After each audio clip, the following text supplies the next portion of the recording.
Então, bem-vindo a todos. Convido a todo mundo a participar da Rádio Urântia, no ar 24 horas por dia. Está com uma programação muito legal. Hoje nós vamos estudar o documento 121, que trata ainda da sétima auto-outorga de Jesus, né, do nosso Micael. E esse documento ele descreve o panorama na época que Jesus decidiu vir aqui, nascer como um mortal, como todos nós, e participar da nossa vida. Então, basicamente, esse documento 121, ele retrata a situação global do momento, da época da vinda de Jesus, para que a gente possa compreender o que estava envolvido ali naquele momento do ponto de vista sociocultural, econômico e também, por que não, religioso. Então, é um documento bastante longo, mas muito interessante, ajuda a gente a entender por que Jesus escolheu vir para a Palestina e por que ele escolheu os pais que ele escolheu.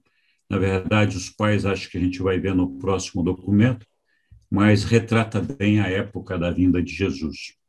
Ok, então, a época de auto-outorga de Micael, atuando sob a supervisão de uma comissão de 12 membros da Irmandade Unida dos Intermediários de Urântia, promovida conjuntamente pelo presidente da nossa ordem e o Melquisedeque relator, eu, sendo intermediário que esteve outrora destinado ao apóstolo André, estou autorizado a colocar nesse registro a narrativa dos atos da vida de Jesus de Nazaré, do modo como foram observados pela minha ordem de criaturas terrenas e como foram subsequentemente registrados, de uma maneira parcial, pelo indivíduo humano que esteve sob a minha guarda temporal. Sabendo o quanto seu mestre evitava tão escrupulosamente deixar registros escritos atrás de si, André recusou-se firmemente a efetuar em profusão cópias da sua narrativa escrita. Uma atitude semelhante da parte dos outros apóstolos de Jesus atrasou bastante a redação dos evangelhos. Então, aqui vale fazer um apanhado, uma retrospectiva, para esclarecer o seguinte: o livro de Urântia, ele é a quinta revelação de época, né? Como todo mundo sabe. O próprio livro se intitula A Quinta Revelação. A quarta foi Jesus, a terceira foi o Príncipe de Salém, a segunda foi Adão e Eva, e a primeira foi o Príncipe Planetário, né? Então, o livro de Urântia é a quinta revelação de época, e como quinta revelação de época, o plano original de revelação dos reveladores, o que tinha sido autorizado pelos anciãos dos dias de Uversa, era a publicação, era a divulgação dos ensinamentos contidos na parte 1, 2 e 3 do livro. Porque a parte 4 fala de Jesus, que é a quarta revelação de época, e o livro é a quinta revelação de época. Então, o plano original não incluía essa quarta parte para a revelação do livro. E essa quarta parte foi incluída no livro a pedido dos seres intermediários. Para quem não se lembra ou não sabe, os seres intermediários são os seres, é uma progenie, nós temos duas progenies desses seres intermediários, temos os seres intermediários primários, que são filhos daqueles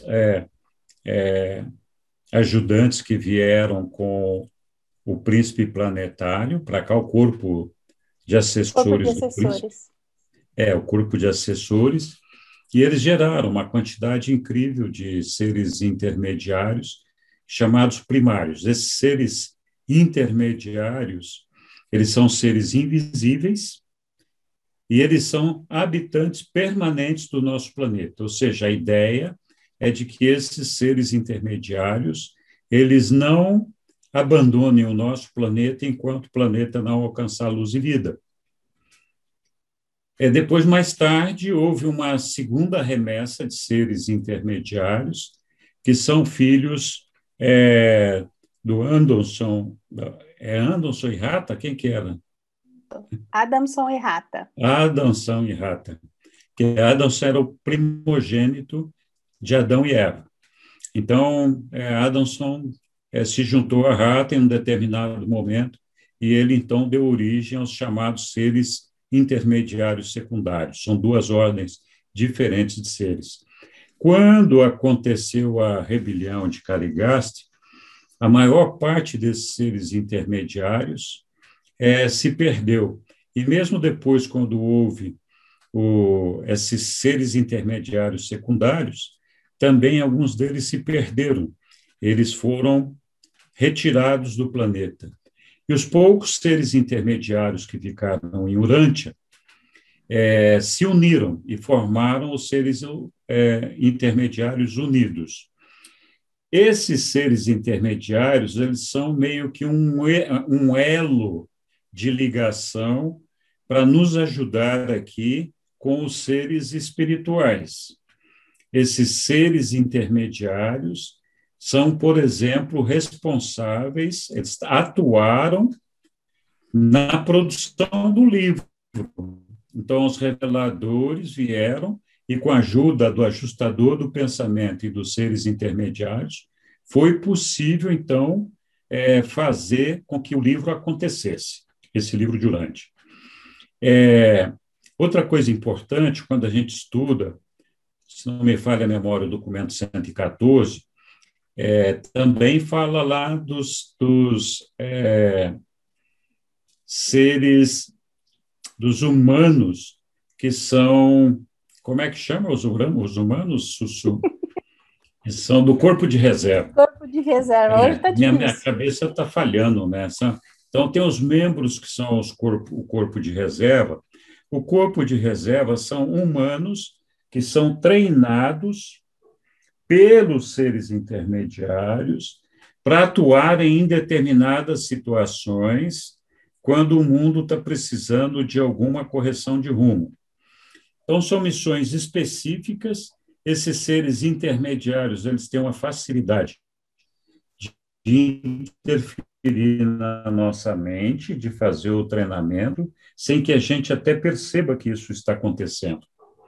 Então, eles atuam muito próximo desses humanos que são atraídos para o corpo de reserva. E esses humanos atraídos para o corpo de reserva, como eu falei, eles têm missões específicas. Alguns deles têm uma atuação quase que permanente durante a vida deles, mas a maioria deles, eles atuam no corpo de reserva só por um período de tempo para cumprir uma determinada missão e depois já não fazem mais parte desse corpo de reserva. Então, a função desses seres intermediários, de uma certa forma, é iluminar algumas mentes humanas para ajudar os humanos na condução dos destinos da nossa humanidade. E eles atuam, então, junto a esses humanos que são eleitos para o corpo de reserva. Existe uma quantidade muito pequena desses humanos do corpo de reserva. Se não me falha a memória, eram 1.000 membros. Eu não sei quantos são agora. Então, eu estou fazendo esse comentário todo porque toda essa documentação que nós temos sobre a auto-outorga de Jesus foi, então, consequência de um pedido especial dos seres intermediários que fizeram esse pedido aos reveladores, e aí foi passado por um processo de aprovação para que esses documentos fossem incluídos no livro, e esses são os únicos documentos que não sofreram reajustes feitos pelos reveladores. Então, levou algum tempo até os documentos aparecerem lá para a comissão de contato, e quando eles apareceram, do jeito que eles estavam, depois eles foram, mais tarde, publicados. E esses documentos eles foram produzidos com autorização de Uvers e apoio dos Melquisedeques, mas essas memórias são reportadas, todas elas, pelos seres intermediários. E o principal relator aqui desses seres intermediários é aquele ser intermediário que atuou junto ao apóstolo André, que foi o primeiro apóstolo selecionado por Jesus para participar com ele daquele plano de divulgação do reino de Deus. Então, esse ser intermediário que atuou junto a André é que faz, então, essa revelação. Então, isso também nos dá a entender que o André, em algum momento, passou a fazer parte do corpo de reserva de destino aqui de Urântia. E a questão é, será que os outros apóstolos também faziam parte desse corpo de reserva? O livro não fala nada sobre isso, mas a gente supõe que o fato do André ter um intermediário, um ser intermediário, ajudando ele nas suas tarefas, faz supor que André era, então, um membro do corpo de reserva. Então, está aí explicado, a quarta parte do livro nós devemos aos nossos seres intermediários, que são habitantes permanentes aqui do nosso planeta e que vivem trabalhando por nós o tempo todo, fazendo muitos trabalhos dos quais nós nem nos damos conta. Então, tem muitas histórias que se contam da atuação dos seres intermediários. Nós não vamos levantar isso aqui agora, mas em algum momento a gente pode discutir mais sobre isso. Mas se alguém tiver alguma pergunta sobre esse assunto, fique à vontade. Se não, continuamos lá, Sussuzinho.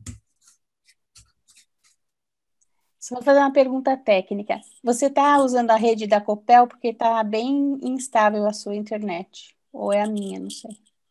Deixa eu ver aqui. Não. Eu vou passar a usar a rede da Copel, tá bom? Isso. Está bem instável. Uma pergunta aqui, já que tu abriu o fórum aqui para debates. Uhum. Alguém alguma vez já desconfiou ou imaginou quem poderia ser um ser intermediário aqui nesse nosso planeta?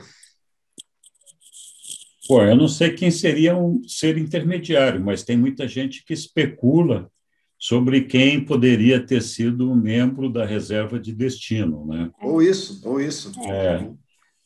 Não sei, tem muitas especulações aí sobre os grandes líderes mundiais, mas, por exemplo, Gandhi poderia ter sido. Mas é uma especulação, porque o livro não fala quem foi e quem deixou de ser. E, pelo contrário, o livro diz que muitos desses membros do corpo de reserva passam completamente desapercebidos. Então, eles recebem missões aqui para fazer, que deve ser assim, como o bater da asa da borboleta aqui, que provoca um furacão lá no Japão. Sim. Então, não sei, deve ser gente que, com uma pequena ação, aquilo vai se espalhando e mudando um monte de coisas. E a gente nem percebe que aquilo aconteceu. Eles falam mesmo que os membros do corpo de reserva de destino, em sua maioria, passam completamente desapercebidos. O ego certamente desses caras é zero. Não, os caras com certeza, com certeza.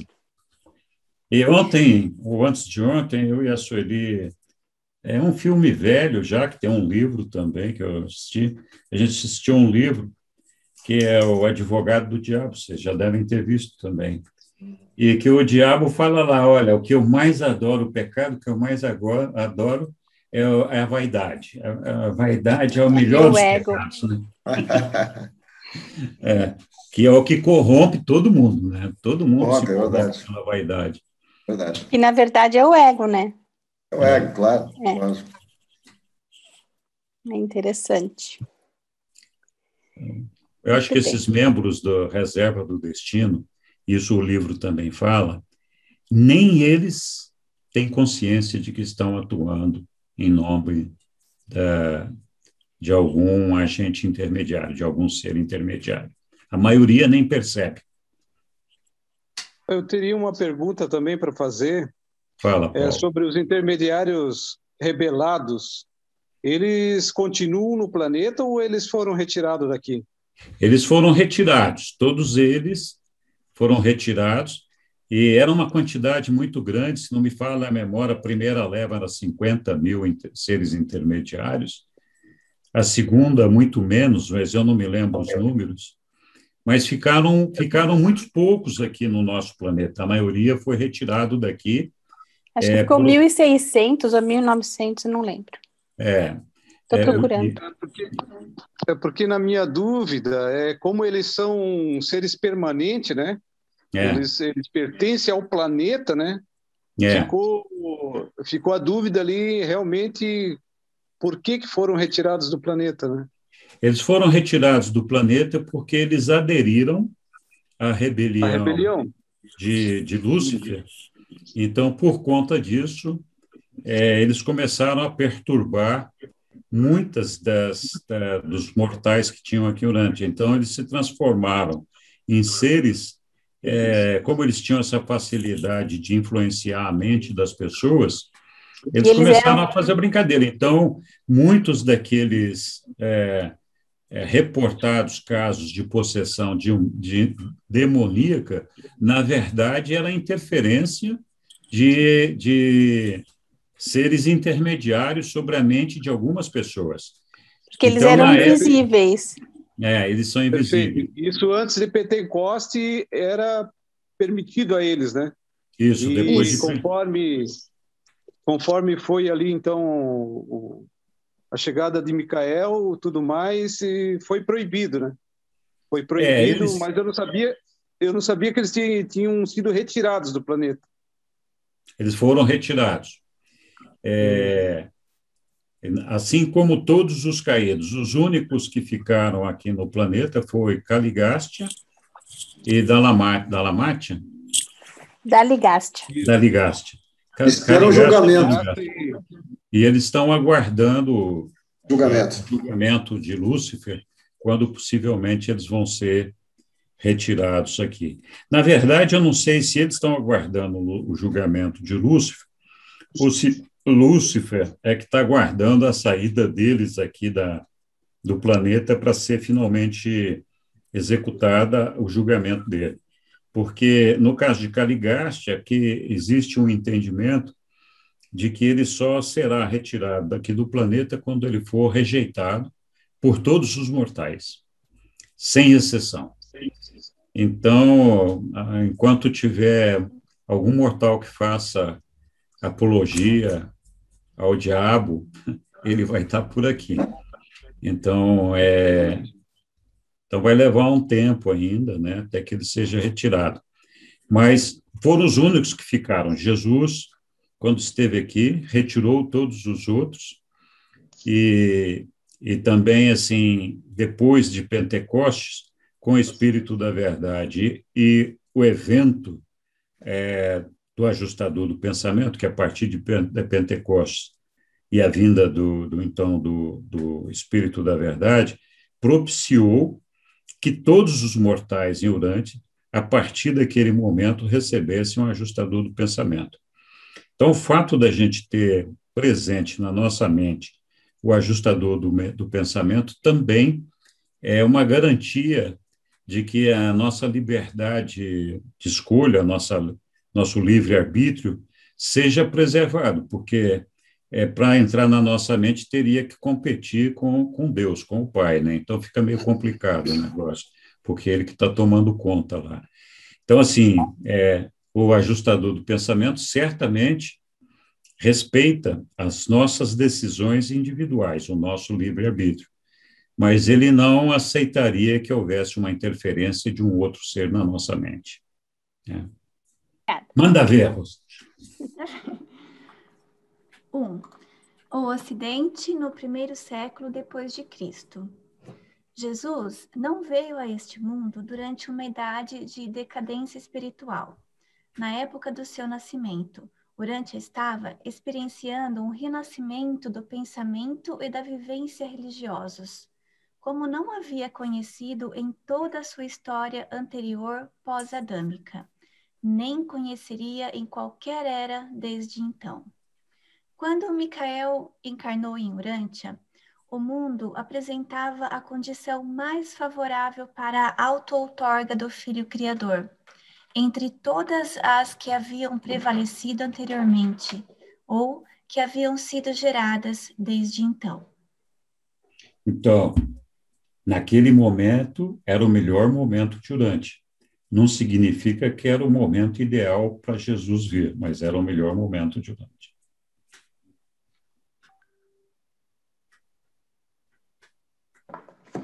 Durante os séculos imediatamente anteriores a essa época, a cultura e a língua gregas haviam se espalhado pelo Ocidente e pelo Oriente próximos.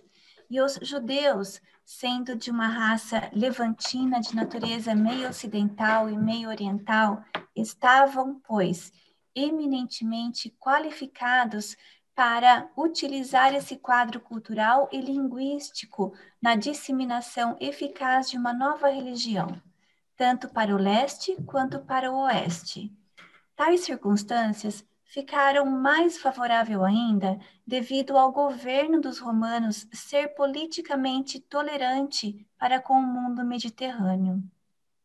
Toda essa combinação de influências mundiais é bem ilustrada pelas atividades de Paulo, que, tendo a cultura religiosa de um hebreu entre os hebreus, proclamou o evangelho de um Messias judeu, na língua grega, sendo ele próprio um cidadão romano.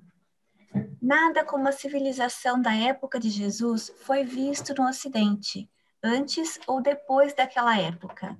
A civilização europeia foi unificada e coordenada sob uma extraordinária influência tríplice. 1. Os sistemas político e social dos romanos. 2. A língua e a cultura gregas, em uma certa medida também a filosofia grega. 3. A influência de veloz expansão na religião dos ensinamentos morais judeus. Quando Jesus nasceu, todo o mundo mediterrâneo era um império unificado. Boas estradas interligavam vários dos maiores centros, pela primeira vez na história do mundo. Os mares estavam livres de piratas, e uma grande era de comércio e de viagens estava rapidamente avançando. A Europa não gozou novamente de um período como esse, de viagens e de comércio, até o século XIX, depois de Cristo. Não obstante a paz interna e a prosperidade superficial do mundo greco-romano, uma maioria de habitantes do império definhava em uma miséria sórdida.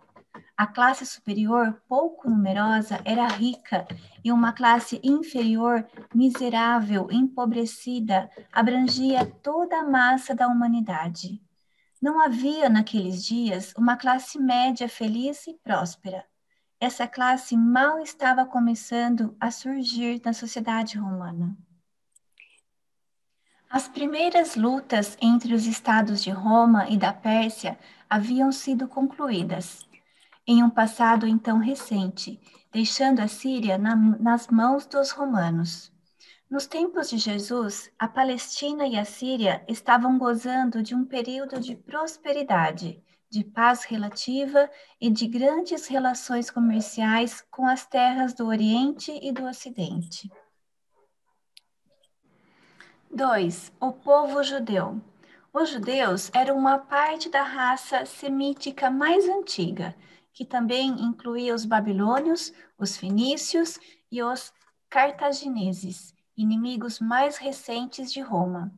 Durante o início do primeiro século depois de Cristo, os judeus eram, dentre os povos semitas, o grupo de maior influência, e aconteceu que eles ocuparam uma posição geográfica peculiarmente estratégica no mundo, que, naquela época, era governado e organizado para o comércio?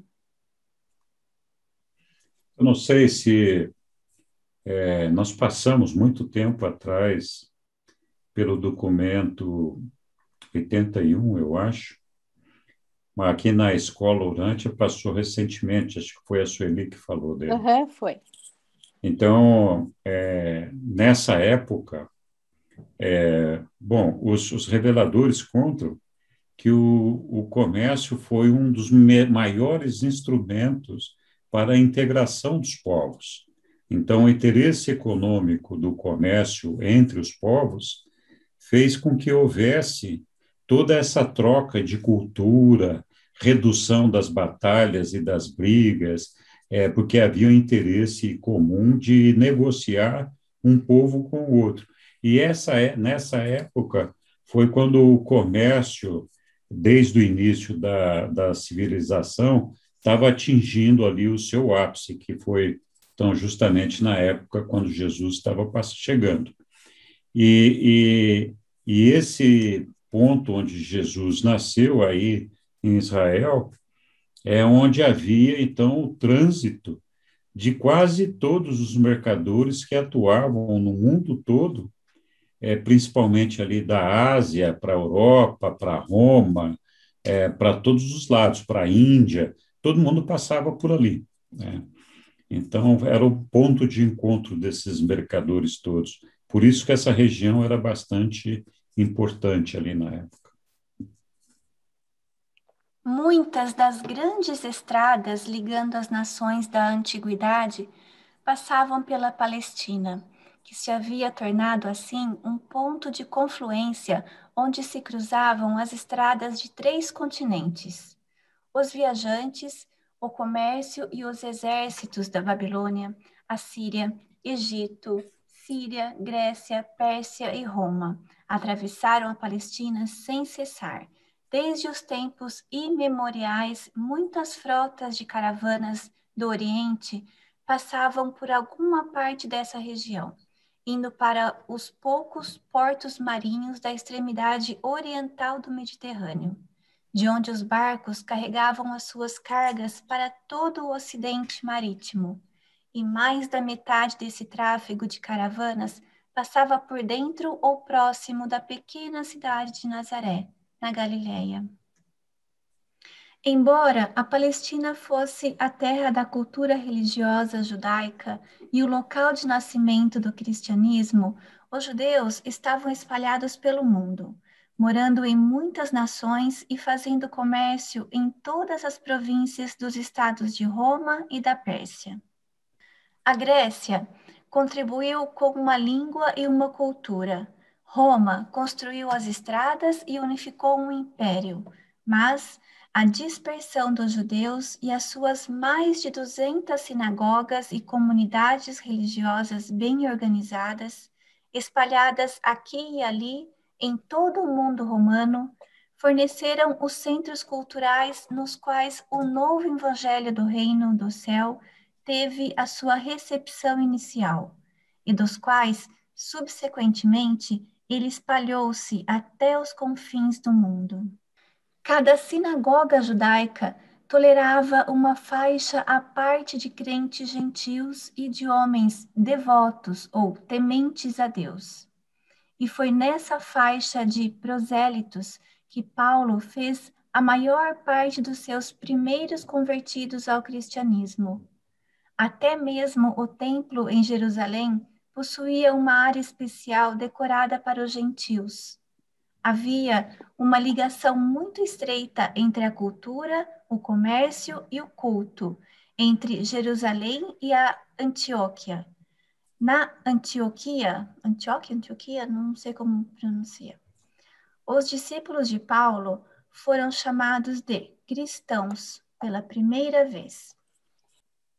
A centralização do culto no templo judaico em Jerusalém constituía não apenas o segredo da sobrevivência do monoteísmo deles, mas também a promessa da manutenção e disseminação para o mundo de um conceito novo e ampliado daquele único Deus de todas as nações e Pai de todos os mortais. O serviço no templo em Jerusalém representava a sobrevivência de um conceito cultural religioso em face da queda da sucessão de suzeranos nacionais gentios e de perseguidores raciais.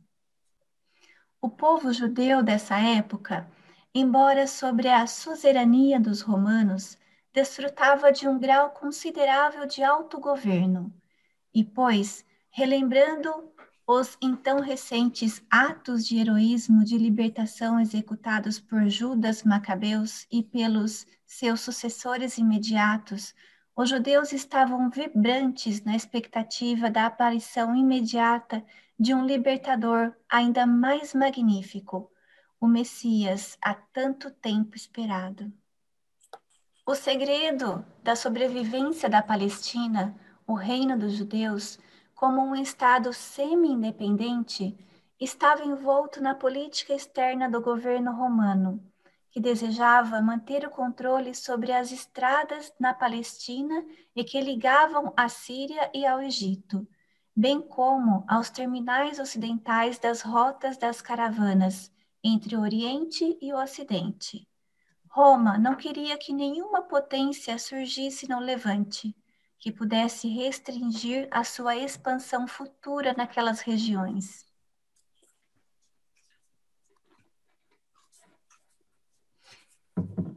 A política da intriga, que tinha por objetivo colocar a Síria seleucida e o Egito ptolomaico um contra o outro, necessitava de que se fortalecesse a Palestina como um Estado separado e independente.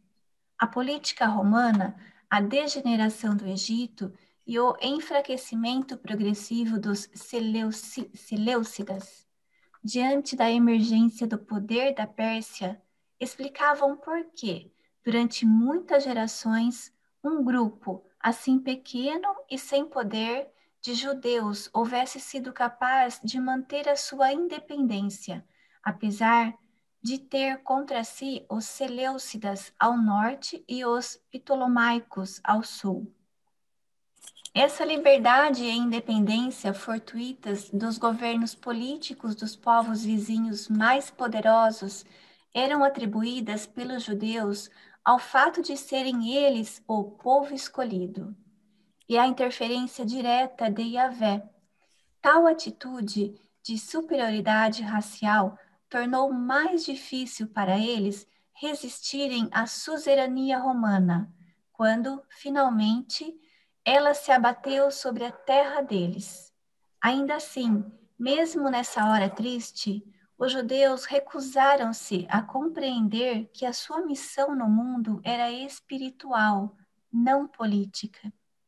Quando os judeus se rebelaram contra a autoridade romana em 70 depois de Cristo, por causa, entre outras coisas, dos altos impostos cobrados, 4 religiões foram levadas por Tito Vespasiano para sufocar a revolta. Ao fim do trágico combate, os legionários irritados com a resistência dos judeus promoveram um verdadeiro banho de sangue. Foram pelo menos 100.000 mortos e terminaram por incendiar o templo de Jerusalém, escravizando os sobreviventes. Os judeus encontravam-se extraordinariamente apreensivos e suspeitosos durante a época de Jesus, porque estavam então sendo governados por um estrangeiro, Herodes, o Idumeu, que, insinuando-se com esperteza por entre os governantes romanos, havia tomado a si a suzerania da Judéia. Embora Herodes professasse lealdade às observâncias cerimoniais dos hebreus, ele continuava a erigir templos para muitos deuses estranhos. Herodes, que era etnicamente idumeu e não um judeu, foi nomeado rei dos judeus em 40 a.C. Ao retornar para a Palestina, Herodes começou a conquistar os territórios que estão associados em seu nome, a Tetrarquia de Herodes, a Judéia, a Galileia, a Pérea e a Idumeia. O seu reinado começou efetivamente em 37 a.C. Seus filhos foram Herodes Arquelau, Herodes Antipas e Herodes Filipe, com a sua primeira esposa, Aristóbulo IV, filho de Herodes o Grande, e de sua segunda esposa, Mariana. Herodes Agripa foi o seu neto. As relações amistosas de Herodes com os governantes romanos permitiam que os judeus viajassem com segurança pelo mundo, e assim ficava aberto o caminho para a penetração crescente dos judeus até mesmo nas partes distantes do Império Romano e em nações estrangeiras com as quais Roma mantinha tratados, levando o novo evangelho do Reino do Céu. O reino de Herodes também contribuiu muito para a fusão ulterior das filosofias hebraica e helênica. A fortaleza de Herodes, segundo pesquisadores da Universidade Hebraica de Jerusalém, o local era tão importante para o soberano que, perto de sua morte, ele ordenou que seus criados enterrassem o local com terra para que nenhum inimigo tomasse posse. Os arqueólogos contam que a estratégia do monarca preservou o palácio tão bem que algumas escadarias secretas, tesouros, obras de artes e um teatro privado com capacidade para 300 pessoas só foram encontrados agora. A revista Herodes construiu o porto de Cesareia, que, mais tarde, ajudou a transformar a Palestina em um ponto de confluência das estradas do mundo civilizado. Ele morreu no ano 4 a.C., e o seu filho, Herodes Antipas, governou a Galileia e a Pérea durante a juventude e o ministério de Jesus, até o ano 39 d.C. Antipas, como seu pai, era um grande construtor. Ele construiu muitas das cidades da Galileia, incluindo o importante centro comercial de Séforis. Os galileus não tinham muito prestígio junto aos líderes religiosos, nem junto aos mestres rabinos de Jerusalém.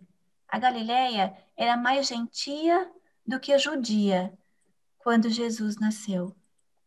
Cesareia Marítima. Como no ponto do litoral da Palestina, onde foi fundada Cesareia, quase não havia reentrâncias que possibilitasse a construção de um porto. Herodes o Grande ordenou que fosse construído um artificialmente ali. Imensas pilhas de pedras foram levadas até o fundo do mar, de modo que foi criada uma barreira de 60 metros de largura para proporcionar proteção completa das tempestades mediterrânicas.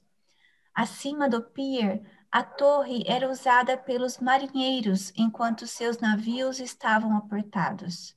Sua localização na rota principal das caravanas entre Tiro e o Egito a transformava em um centro de comércio interno também. Entre os gentios. Embora as condições sociais e econômicas do Estado romano não fossem da ordem mais elevada, reinava uma paz doméstica bem disseminada e a prosperidade era propícia para a auto-outorga de Micael. No primeiro século depois de Cristo, a sociedade do mundo mediterrâneo consistia de 5 substratos bem definidos. A aristocracia. As classes superiores, com dinheiro e poder oficial, os grupos governantes privilegiados.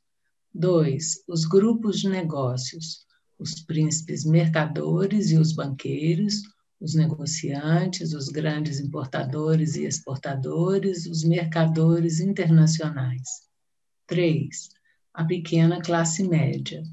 Embora esse grupo fosse de fato pequeno, era muito influente e constituiu a coluna dorsal moral da Igreja Cristã inicial, pois esta encorajava tais grupos a continuar nos seus vários ofícios e comércios.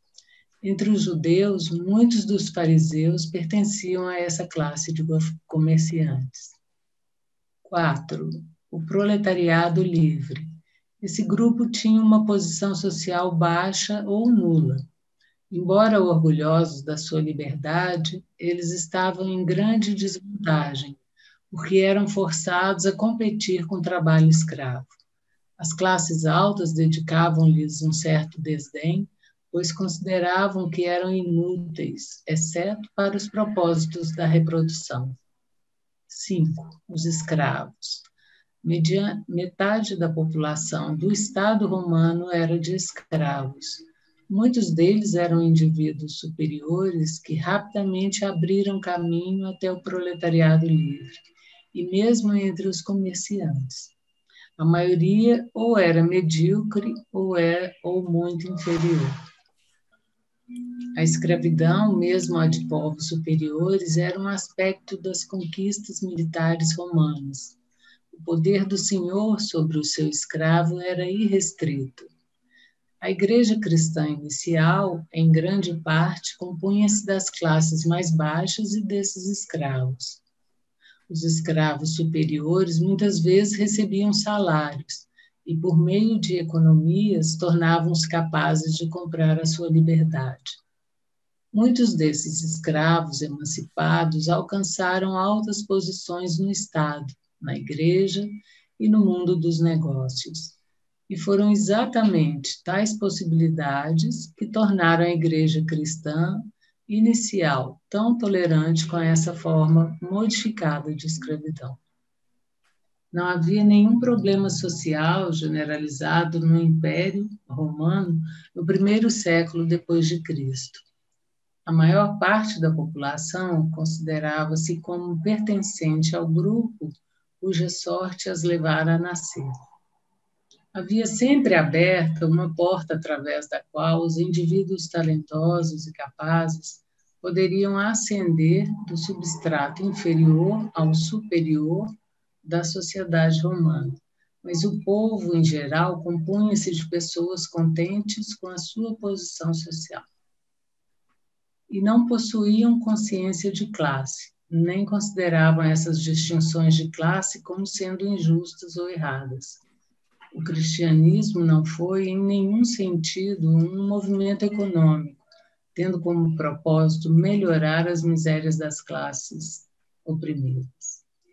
Embora a mulher gozasse de mais liberdade em todo o Império Romano do que na sua posição restrita na Palestina, a devoção e a afeição familiar natural dos judeus transcendiam em muito as do mundo gentil. 4. A filosofia dos gentios. Os gentios eram, de um ponto de vista moral, um pouco inferiores aos judeus, mas havia, presente nos corações dos gentios mais nobres, um solo abundante de bondade natural e de potencial de afeição humana, no qual era possível a semente do cristianismo germinar e produzir uma abundante colheita de caráter moral e de realização espiritual. O mundo gentil de então se encontrava dominado por 4 grandes filosofias, todas derivadas mais ou menos do platonismo anterior dos gregos. Essas escolas de filosofia eram: 1. A epicuriana. Essa escola de pensamento dedicava-se à busca da felicidade. Os melhores epicurianos não eram dados a excessos sensuais. Ao menos essa doutrina ajudou a livrar os romanos de uma forma mais nefasta de fatalismo, pois ensinou que os homens poderiam fazer alguma coisa para melhorar o seu status terrestre, e combateu com eficácia as superstições ignorantes. 2. A estoica. O estoicismo era a filosofia superior das classes melhores. Os estoicos acreditavam que um controle do destino-razão dominava toda a natureza. Ensinavam que a alma do homem era divina que estava aprisionada no corpo mau da natureza física. A alma do homem alcançava a liberdade, vivendo em harmonia com a natureza, com Deus. Assim, a virtude tornava-se a sua própria recompensa. O estoicismo elevou-se até uma moralidade sublime, a ideais nunca transcendidos por qualquer sistema puramente humano de filosofia. Embora os estoicos professassem ser a progênie de Deus, eles não tiveram êxito em conhecê-lo e, portanto, falharam em encontrá-lo. O estoicismo permaneceu como uma filosofia, nunca se transformou em uma religião, pois seus seguidores buscaram sintonizar as suas mentes com a harmonia da mente universal, mas deixaram de ver-se como os filhos de um pai amoroso. Paulo inclinou-se fortemente para o estoicismo, quando escreveu: eu aprendi que, em qualquer estado em que me encontre, devo estar contente. 3. A cínica. Embora a filosofia dos cínicos remonte a Diógenes de Atenas, eles tiraram uma boa parte da sua doutrina dos ensinamentos remanescentes de Maquiventa Melquisedeque. O cinismo havia sido, anteriormente, mais uma religião do que uma filosofia. Ao menos os cínicos fizeram da sua religião-filosofia algo democrático. Nos campos e nas praças dos mercados, pregavam continuamente a sua doutrina, segundo a qual o homem podia salvar a si próprio, se quisesse. Eles pregavam a simplicidade e a virtude, e estimulavam os homens a enfrentar a morte destemidamente. Esses pregadores cínicos itinerantes muito fizeram no sentido de preparar a população, espiritualmente faminta, para os missionários cristãos posteriores. O seu plano de pregação popular estava bastante de acordo com o modelo e com o estilo das epístolas de Paulo. 4. A cética. O ceticismo afirmava que o conhecimento era falacioso e que a convicção e a certeza eram impossíveis. Era uma atitude puramente negativa e nunca se tornou difundida de um modo geral. Essas filosofias eram semi-religiosas e muitas vezes eram revigorantes, éticas e enobrecedoras, mas em geral estavam acima da gente comum. Com exceção possivelmente do cinismo, eram filosofias para o forte e o sábio, não eram religiões de salvação, nem para o pobre, nem para o fraco. 5. As religiões dos gentios. Durante as idades precedentes, a religião havia sido, principalmente, um assunto da tribo ou da nação. Dificilmente, todavia, foi um assunto de preocupação do indivíduo. Os deuses eram tribais ou nacionais, não pessoais. Tais sistemas religiosos proporcionavam pouca satisfação para as aspirações espirituais individuais da pessoa comum. Nos tempos de Jesus, as religiões do Ocidente incluíam 1. Os cultos pagãos. Esses eram uma combinação da mitologia helênica e latina, de patriotismo e de tradição. 2. O culto ao imperador. Essa deificação do homem como símbolo de Estado era muito seriamente ressentida pelos judeus e pelos primeiros cristãos, e desembocou diretamente nas perseguições amargas a ambas as igrejas pelo governo romano. 3. A astrologia. Essa pseudociência da Babilônia desenvolveu-se como uma religião por todo o Império Greco-Romano. Mesmo o homem do século XX ainda não se libertou totalmente dessa crença supersticiosa. 4. As religiões dos mistérios. Nesse mundo de tanta fome espiritual, uma enchente de cultos misteriosos irrompeu. Eram religiões novas e estranhas do Levante que seduziam a gente comum e que prometiam a salvação individual.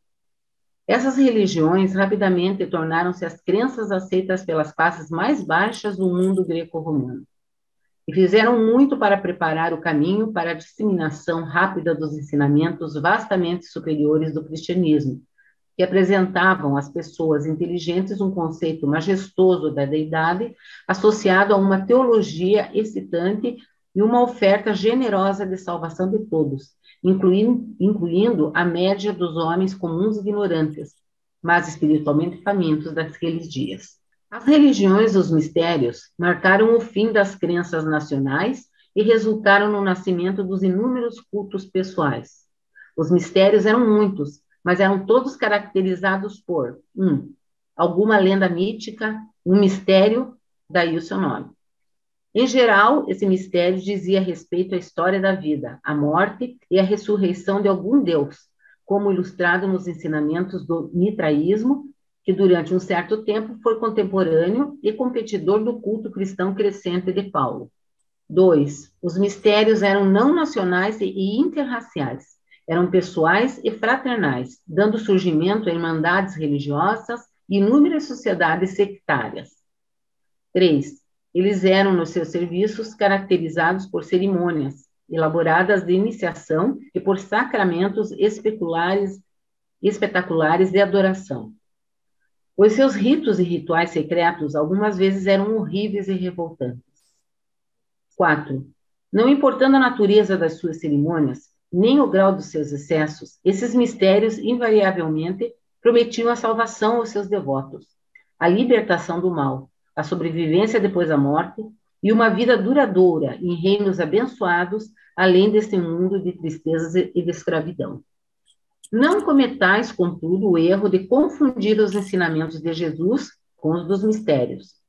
A popularidade dos mistérios revela a busca do homem pela sobrevivência, retratando assim a fome e a sede real de religião pessoal e de retidão individual.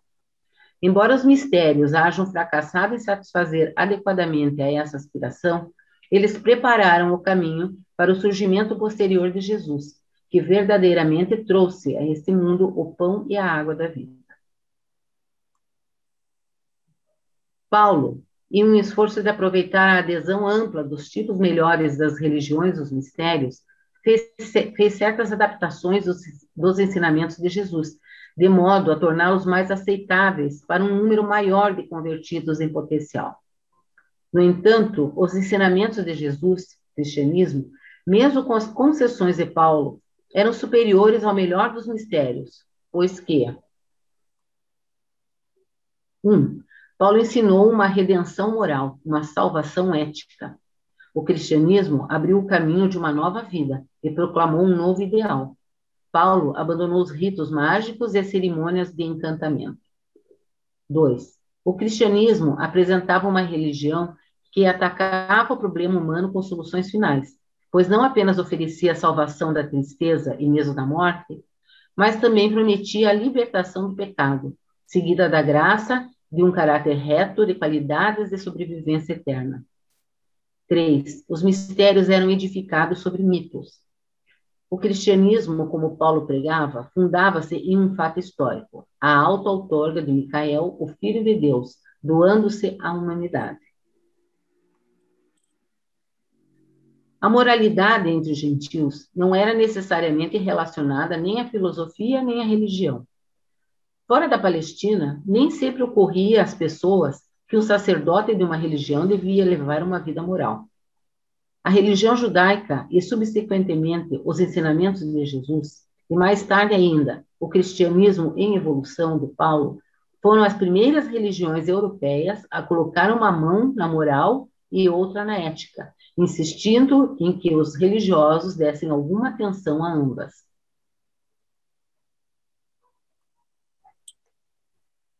E foi em uma tal geração de homens, dominada por sistemas tão incompletos de filosofia e em meio à perplexidade, por causa de cultos religiosos complexos, que Jesus nasceu na Palestina. E a essa mesma geração, ele posteriormente deu o seu evangelho de religião pessoal, de filiação a Deus. Ao final do primeiro século... Opa, desculpa, passei. Alguém quer ler? Então, continuando. 6. A religião dos hebreus.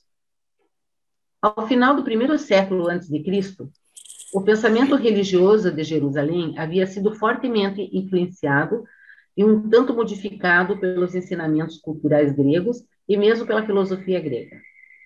Na longa divergência entre as visões das escolas de pensamento hebreu do Ocidente e do Oriente, Jerusalém e o restante do Ocidente e do Levante em geral adotaram a visão judaico-oriental, ou o ponto de vista helenista modificado.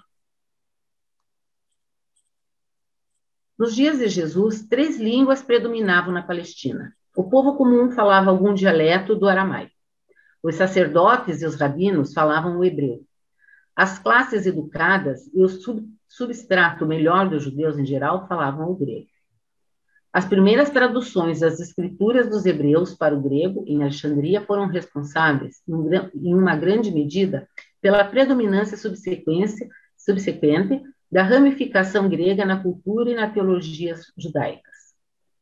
E os escritos dos educadores cristãos estavam para surgir em breve nessa mesma língua. A renascença do judaísmo data da tradução para o grego das escrituras dos hebreus. Isso foi uma influência vital que determinou mais tarde a tendência do culto cristão de Paulo de ir na direção do Ocidente, em vez de ir na direção do Oriente. Embora as crenças judaicas helenizadas fossem pouco influenciadas pelos ensinamentos dos epicureanos, elas foram bastante afetadas materialmente pela filosofia de Platão e pelas doutrinas da abnegação dos estoicos. A grande invasão do estoicismo é exemplificada pelo quarto livro dos Macabeus. A influência tanto da filosofia platônica quanto das doutrinas estoicas é demonstrada na sabedoria de Salomão. Os judeus helenizados trouxeram para as escrituras dos hebreus uma interpretação de tal modo alegórica que eles não encontraram nenhuma dificuldade em conformar a teologia dos hebreus à filosofia aristotélica reverenciada por eles. Aqui uma ilustração, né, na verdade uma foto, né, do quarto livro dos Macabeus, que é uma homilia elogiando a supremacia da razão sobre a paixão piedosa. Não está na Bíblia da maioria das igrejas, mas é um apêndice da Bíblia da Igreja Ortodoxa. Tudo isso, porém, levou a uma confusão desastrosa, até que tais problemas fossem encapados pela mão do Filo de Alexandria, que harmonizou e sistematizou a filosofia grega e a teologia dos hebreus em um sistema compacto e bastante consistente de crenças e práticas religiosas. Era esse ensinamento ulterior da filosofia grega, conjugado com a teologia dos hebreus, que prevalecia na Palestina, enquanto Jesus viveu e ensinou, e que Paulo utilizou como fundação sobre o qual construir o seu culto cristão, mais avançado e iluminado. Filo era um grande educador. Desde Moisés, nenhum homem vivera que houvesse exercido uma influência tão profunda sobre o pensamento ético e religioso do mundo ocidental. Na questão da combinação dos melhores elementos dos sistemas contemporâneos de ensinamentos éticos e religiosos, houve 7 educadores humanos que se destacaram: Setarte, Moisés, Zoroastro, Lao Tse, Buda, Filo e Paulo. Muitas, mas não todas, inconsistências de Filo, resultantes do esforço de combinar a filosofia mística grega e as doutrinas estoicas dos romanos com a teologia legalista dos hebreus, Paulo identificou-as e eliminou-as sabiamente na sua teologia pré-cristã básica. Filo franqueou a Paulo um caminho amplo para restaurar o conceito da Trindade do paraíso, que havia muito estava adormecida na teologia dos judeus. Apenas em um ponto Paulo deixou de se manter à altura de Filo, ou de transcender os ensinamentos desse rico e educado judeu da Alexandria. E esse foi o da doutrinação da expiação. Filo ensinava a necessidade da libertação da doutrina de que o perdão não seria obtido senão pelo derramamento de sangue. Ele possivelmente visualizou a realidade e a presença dos ajustadores do pensamento mais claramente do que Paulo fizera. Contudo, a teoria de Paulo sobre o pecado original, as doutrinas da culpa hereditária e do mal inato e da sua redenção eram parcialmente de origem mitraica, tendo pouco em comum com a teologia hebraica, com a filosofia de Filo ou com os ensinamentos de Jesus. Alguns aspectos dos ensinamentos de Paulo acerca do pecado original e da própria expiação eram originários dele próprio.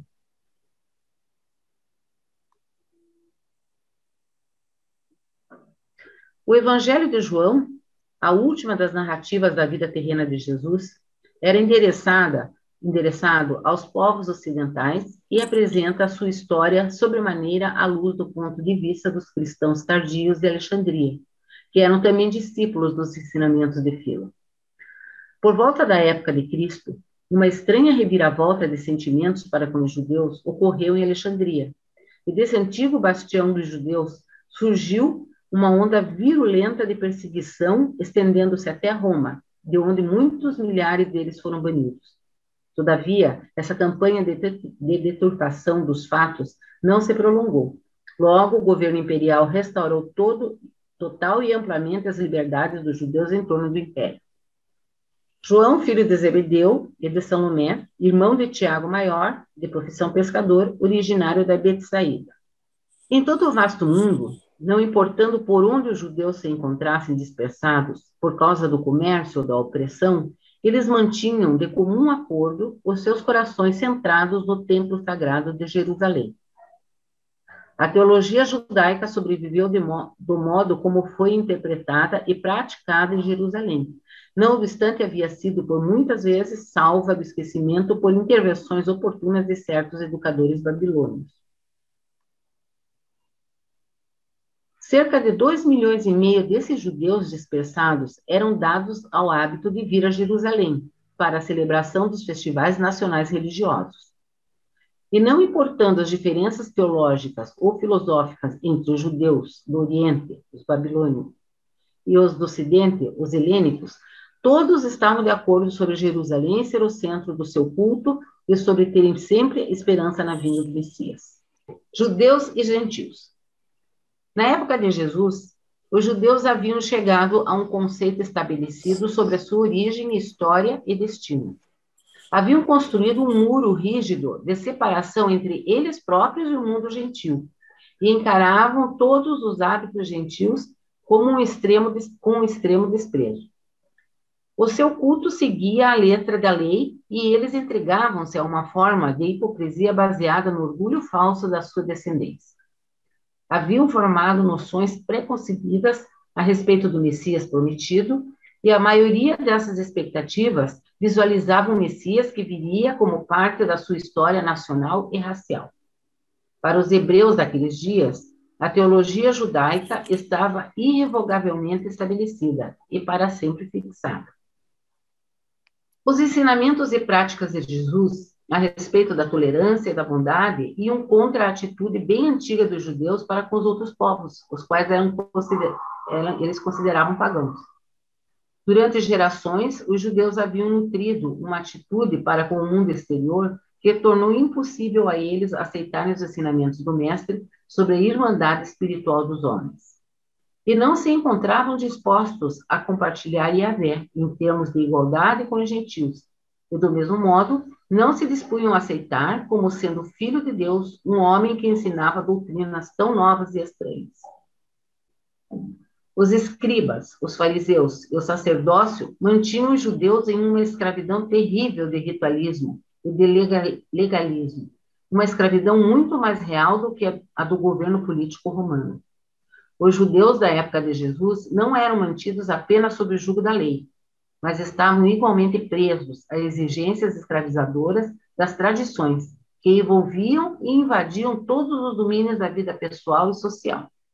Essas regulamentações minuciosas de conduta perseguiram e dominaram todos os judeus leais, e não é estranho que rejeitasse prontamente qualquer um dentre eles que presumisse ignorar suas tradições sagradas e que ousasse desprezar as suas regras de conduta social já havia tanto tempo honradas. Dificilmente poderiam eles ver favoravelmente os ensinamentos de um homem que não hesitava em se contrapor aos dogmas que eles consideravam como tendo sido ordenados pelo próprio pai Abraão. Moisés havia dado a eles as suas leis, e eles não se comprometiam em concessões.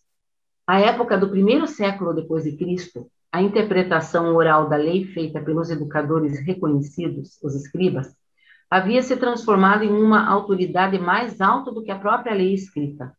E tudo isso tornou mais fácil para alguns líderes religiosos dos judeus predispor o povo contra a aceitação de um novo evangelho. Tais circunstâncias tornaram impossível aos judeus realizar o seu destino divino como mensageiros do novo evangelho de liberdade religiosa e de liberdade espiritual. Eles não podiam quebrar as cadeias da tradição. Jeremias dissera sobre a lei ser escrita nos corações dos homens. Ezequiel falara sobre um novo espírito que viveria na alma do homem. E o salmista orara para que Deus viesse criar um coração interior limpo e um espírito reto renovado. Quando, porém, a religião judaica das boas obras e da escravidão à lei caiu como vítima da estagnação da inércia tradicionalista, o movimento de evolução religiosa deslocou-se para o Ocidente, para os povos europeus.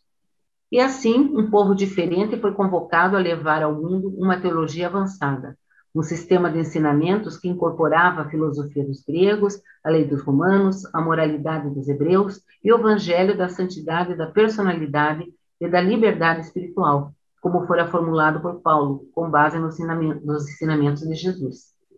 Então, os judeus ficaram tão presos à tradição deles, né, não conseguiram perceber quem era Jesus e perderam a oportunidade, né? O culto cristão de Paulo tinha na sua moralidade um sinal judeu de nascimento. Os judeus consideravam a história como consequência da providência de Deus, do trabalho de Yahvé. Os gregos trouxeram ao novo ensinamento os conceitos mais claros da vida eterna. As doutrinas de Paulo haviam sido influenciadas na teologia e na filosofia não apenas pelos ensinamentos de Jesus, mas também por Platão e Filo.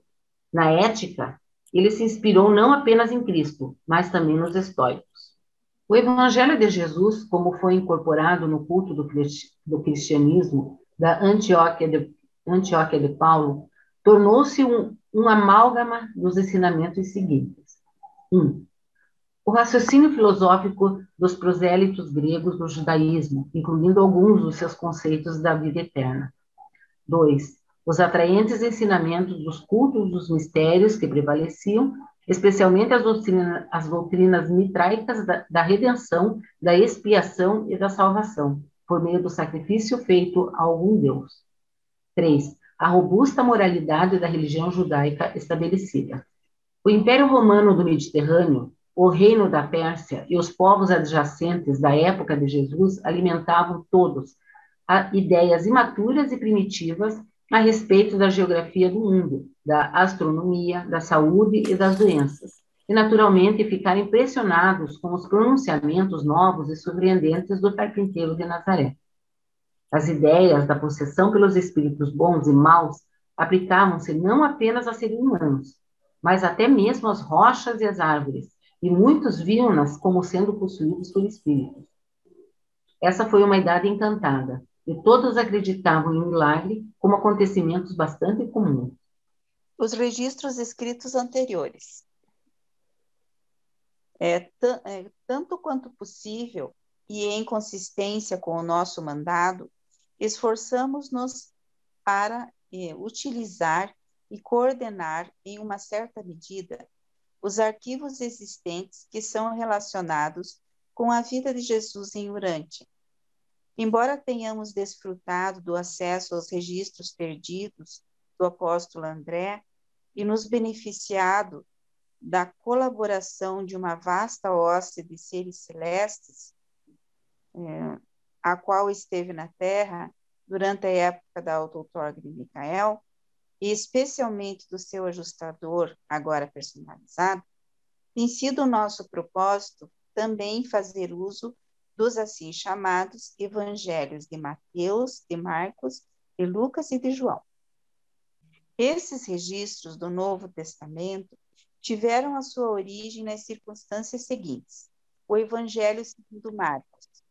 João Marcos escreveu o primeiro registro, excetuando-se as notas de André, o mais breve e o mais simples da vida de Jesus. Ele apresentou o mestre como um ministro, como um homem entre os homens. Embora Marcos fosse um jovem evoluído em meio às muitas cenas que ele retrata, o seu registro é, na realidade, o Evangelho segundo Simão Pedro. Inicialmente, ele fora mais ligado a Pedro e mais tarde a Paulo. Marcos escreveu esse registro. Quando ele diz Marcos, é o João Marcos. João Marcos, isso. Marcos escreveu esse registro estimulado por Pedro e por um pedido sincero da Igreja de Roma. Sabendo quão consistentemente o mestre havia se recusado a escrever os seus ensinamentos, quando na terra e na carne, Marcos, como os apóstolos e outros discípulos importantes, hesitava em colocá-los por escrito. Pedro, porém, sentiu que a Igreja de Roma requisitava a assistência dessa narrativa por escrito, e Marcos consentiu em prepará-la. E fez muitas notas antes de Pedro morrer, no ano 67 depois de Cristo. E de acordo com as linhas gerais aprovadas por Pedro e pela Igreja em Roma, começou a escrevê-las logo depois da morte de Pedro. O Evangelho ficou pronto lá pelo final do ano 68 depois de Cristo. Então, 30 e poucos anos depois que Jesus morreu, não? Isso, 35, 34, sei lá. Marcos escreveu recorrendo inteiramente à própria memória e a partir das memórias de Pedro. Esse registro, desde então, tem sido alterado consideravelmente. Tem sido alterado, gente. Nossa. Inúmeras passagens foram retiradas e algumas mais tarde foram acrescentadas, com a finalidade de repor o último quinto do Evangelho original, que foi perdido do primeiro manuscrito antes de haver sido jamais copiado.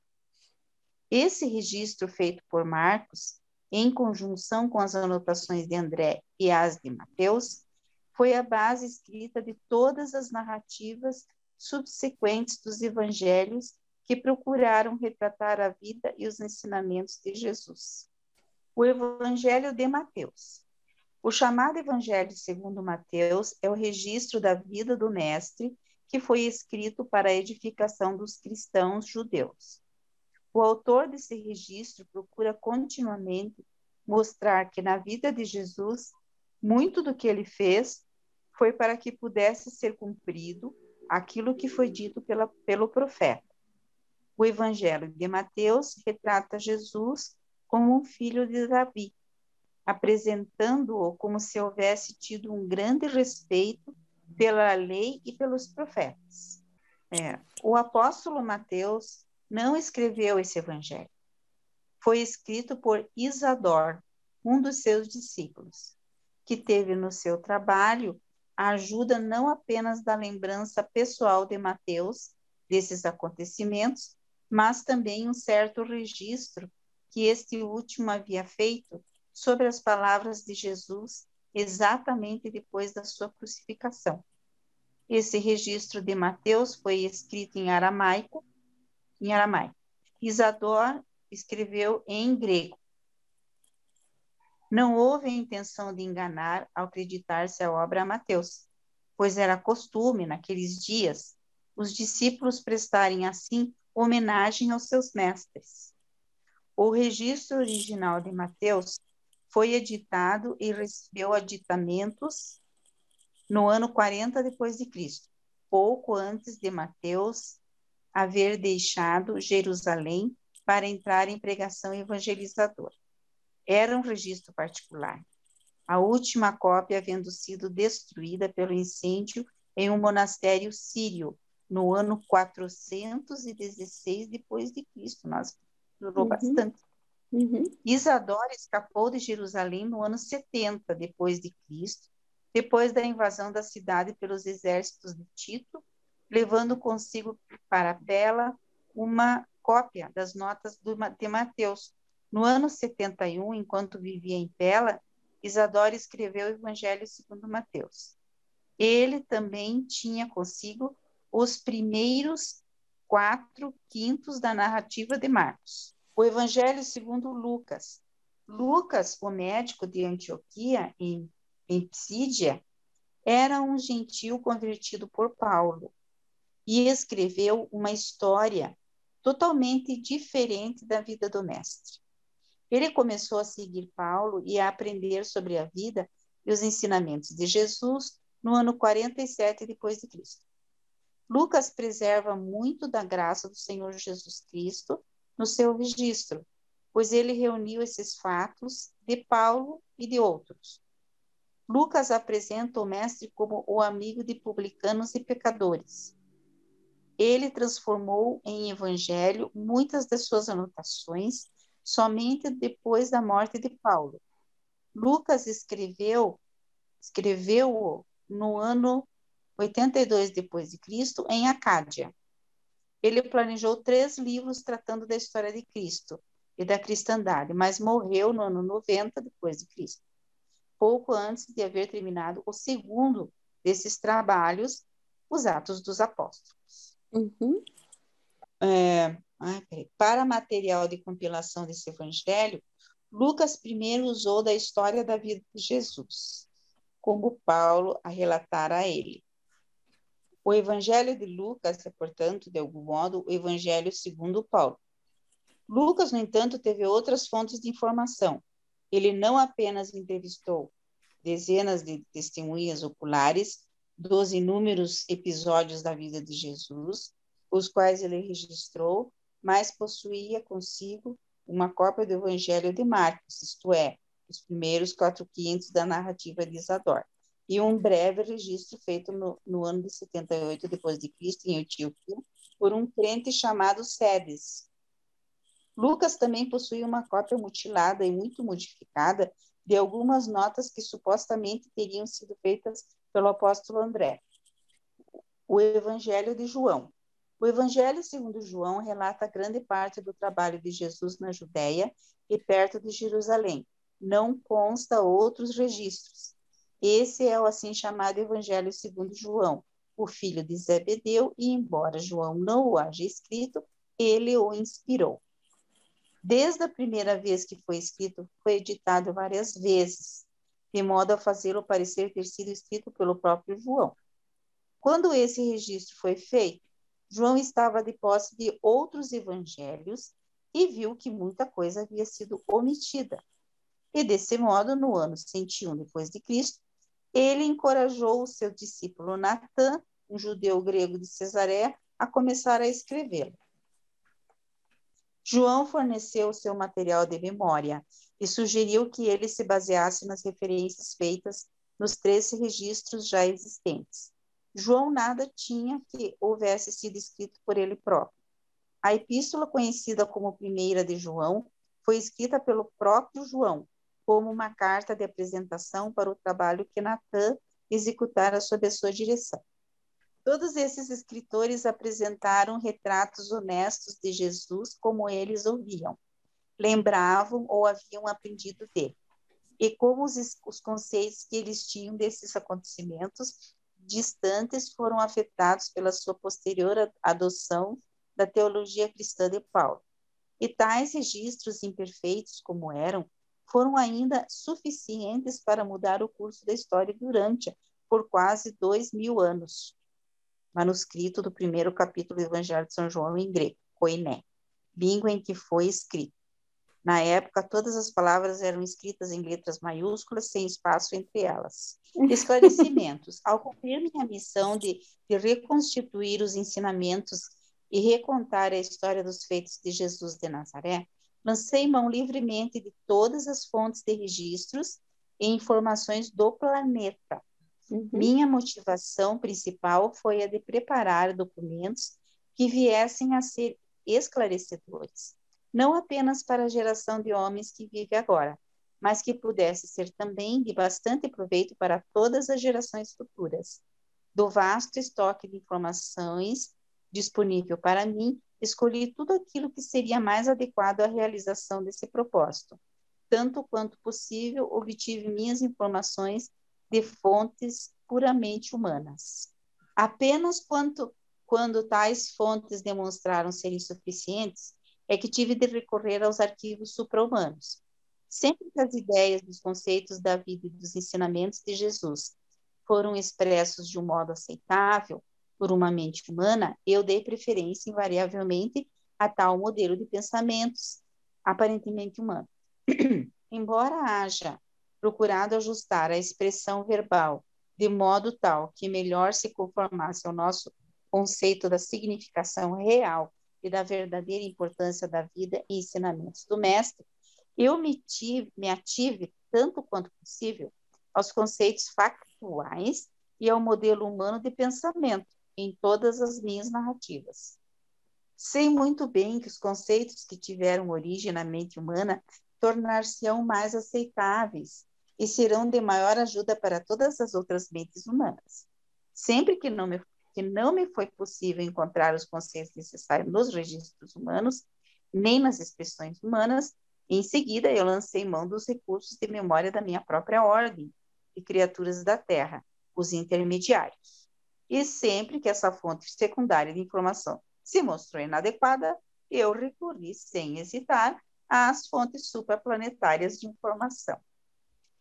Os memorandos que eu reuni e a partir dos quais preparei essa narrativa da vida dos ensinamentos de Jesus, independentemente do registro escrito de memória do apóstolo André, abrangem preciosidades do pensamento e conceitos superiores dos ensinamentos de Jesus, reunidos por mais de 2.000 seres humanos que viveram na Terra desde os dias de Jesus até a época da elaboração destes textos de revelação, ou, mais corretamente dizendo, de restabelecimentos deles. Recorreu-se à permissão para fazer revelações apenas quando os registros humanos e os conceitos humanos falharam em fornecer um modelo adequado de pensamento. A minha missão de revelar proibiu-me de recorrer a fontes extra-humanas, fosse de informação, fosse de expressão, antes do momento em que eu pudesse atestar que havia fracassado nos meus esforços de achar a expressão conceitual exigida, por intermédio de fontes puramente humanas. Conquanto haja eu elaborado essa narrativa de acordo com o conceito que tenho de uma sequência efetiva para sua organização, e em resposta à minha escolha de expressão imediata, e contando com a colaboração dos meus 11 companheiros intermediários agregados, e sob a supervisão do Melquisedeque relator, todavia, a maioria das ideias e mesmo das expressões efetivas que eu utilizei, desse modo, tiveram a sua origem nas mentes dos homens de muitas raças que viveram na Terra durante gerações sucessivas, até aquelas que ainda viviam na época deste trabalho. Na realidade, eu tenho servido mais como um colecionador e como um editor do que como um narrador original. Eu me apropriei sem hesitar daquelas ideias e conceitos preferivelmente humanos, que me capacitaram a criar o retrato mais eficiente da vida de Jesus e que me qualificaram para restabelecer os seus ensinamentos sem par, por meio de um estilo de frases que fosse de maior proveito e mais universalmente elucidativo. Em nome da Irmandade dos Intermediários Unidos de Urântia, desejo expressar Acho que é o nosso, eu pus errado. O nosso reconhecimento e gratidão a todas as fontes de registros e conceitos que foram ali utilizados para a elaboração desses nossos restabelecimentos da vida de Jesus na Terra. Muito bem, pessoal. Então, aqui nós vimos como era o momento no nosso planeta, na época em que nosso Micael resolveu aparecer por aqui, e a gente tem uma ideia geral do que acontecia naquela época. E também dá para perceber a influência que Paulo teve no cristianismo, usando dos conhecimentos que ele tinha, do mitraísmo e de outras filosofias religiosas da época, que ele acabou utilizando, incorporando no cristianismo como uma forma de atrair seguidores, como uma forma de atrair pessoas que tivessem interesse em seguir o cristianismo. É aquela história de que, quanto mais gente, melhor, e vamos fazer qualquer negócio para que a gente consiga atrair essas pessoas. Então, acho que aí tem um ensinamento importante para todos nós também, que embora Paulo tenha feito um grande trabalho, ele distorceu muito a religião de Jesus, e fez com que muitos dos ensinamentos de Jesus perdessem o seu sentido, o foco, e desvirtuasse um pouco de tudo aquilo que a gente tinha que efetivamente ter aprendido com a pregação e o evangelho de Jesus. Então, acho que aqueles que trabalham e querem servir ao Pai na divulgação do evangelho devem ter esse cuidado. A nossa preocupação não deve ser a de atrair as pessoas a qualquer custo. As pessoas devem aderir às revelações por convicção pessoal e porque foram tocados pelo Espírito Divino, e não porque nós lhes demos uma oportunidade de justificar suas crenças e outras coisas que a gente possa sugerir. Então, nesse sentido, é muito importante a gente sempre estar focado nos ensinamentos. E lembrando sempre que as interpretações que nós fazemos dos ensinamentos é sempre uma interpretação pessoal. Então, hoje, nós temos, dentro do movimento urantiano, diferentes correntes puxando cada uma para um lado. Muitas delas querendo aumentar o número de urantianos a qualquer preço. Faz qualquer festival, qualquer show, para que isso aconteça. E existe uma outra corrente que diz que não, que cada um deve descobrir o valor dos ensinamentos por si só. Aqueles que forem chamados pelo Espírito certamente serão tocados por ele. Então, o guia e o norte é o que está no livro de Urante. Então, é sempre importante para a gente não se deixar ludibriar ou enganar, porque estamos conseguindo muitas pessoas para aderir ao nosso sistema, porque temos um show especial ou uma concessão especial de coisas que, às vezes, não guardam relação apropriada e adequada com o livro de Urante, que acabam distorcendo os seus ensinamentos.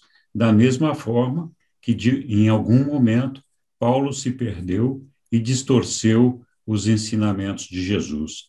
Então, a gente tem que tomar um cuidado muito grande com isso daí, para não se deixar iludir por misticismos, fantasias, emoções momentâneas que realmente não aumentam a nossa espiritualidade ou religiosidade, apenas fazem com que a gente tenha uma sensação mais agradável, só isso, né? Então, enquanto eu estava fazendo esse trabalho, né, eu achei um documento bem bacana que mostra todas as concessões que Paulo fez para atrair os fiéis do mitraísmo para a religião católica que estava nascendo, né? E, por exemplo, a água benta é um culto mitraico, e ele incorporou na religião católica. Então, eu vou pegar esse documento que eu até copiei para mim mesma e vou passar para vocês verem como que é interessante isso, assim. No final, em algum momento, o livro diz que, apesar de Paulo ter feito as tantas concessões e que talvez esse não fosse o propósito, na verdade, isso contribuiu para que a Igreja Católica crescesse naqueles tempos. Então, ele tem o seu valor. Mas é bastante interessante, eu vou passar isso para vocês depois. Eu acho que o ensinamento mais grave de Paulo, a adulteração mais grave, foi a adulteração do pecado original, de transferir o sentimento de pecado para nós que nunca vivemos aquele momento de Adão e Eva, transferindo aquele pecado original para nós, dizendo que Adão e Eva viviam no paraíso, caíram e que nós temos que purgar esse pecado original. Então, tudo isso daí distorceu substancialmente os ensinamentos de Jesus. Então, acho que é um dos grandes problemas que a gente tem no cristianismo hoje, é oriundo dessa passagem, dessa atribuição de culpa para todos os mortais que nascem aqui, já carregando um peso que, na verdade, nunca existiu. Então... E isso, na verdade, e só complementando, principalmente para os católicos, é uma coisa traumática, né? Porque, né, pelo menos na minha geração, né, tu é ensinado que se tu não fizer aquilo direito, tu vai ser condenado e vai para o fogo do inferno, né? E tu não tem muita chance, não. E isso te causa traumas psicológicos, é uma coisa impressionante. Eu vejo que a Lilian fala muito sobre isso aí, e é verdade mesmo, né? Quem estudou em colégio de freira e de padre, então, nossa, sabe disso muito bem, assim, né? As ameaças eram constantes, contínuas, né? E bem presentes, assim, né? Imagina, o bebê que nasceu, não foi batizado, vai para o limbo, né? Então, um negócio complicado, o coitadinho nem começou a fazer escolhas ainda, já foi para o limbo. Né? Então, é complicado isso daí. Né? Então, mas é muito legal. Eu acho que, assim, a gente poderia ter gastado horas discutindo cada passagem dessa introdução aí, mas eu deixei andar de propósito, né? Coloquei pouca lenha na fogueira aqui hoje, porque é um tema mais leve, mais simples, mas a verdade é que cada parágrafo desse traz uma reflexão muito profunda sobre a razão de Jesus ter escolhido esse lugar para ter vindo, qual era a situação na época e de que maneira toda essa filosofia, todos esses costumes, tudo isso, influenciaram o cristianismo e distorceram os ensinamentos de Jesus. Então, se alguém de vocês tiver curiosidade, estuda lá o mitraísmo, a gente vai ver que até a data de Natal tem origem no mitraísmo, né? Que está errado. Então, tem muita coisa ali de diferentes culturas, diferentes religiões, que Paulo acabou usando para atrair as pessoas para o cristianismo. E quando a gente estuda aquelas religiões, a gente percebe a influência que elas tiveram no cristianismo e distorceram os ensinamentos em uma medida muito grande, eu acho, né? Então, mas mesmo assim, como os reveladores falam, Paulo tem o seu valor.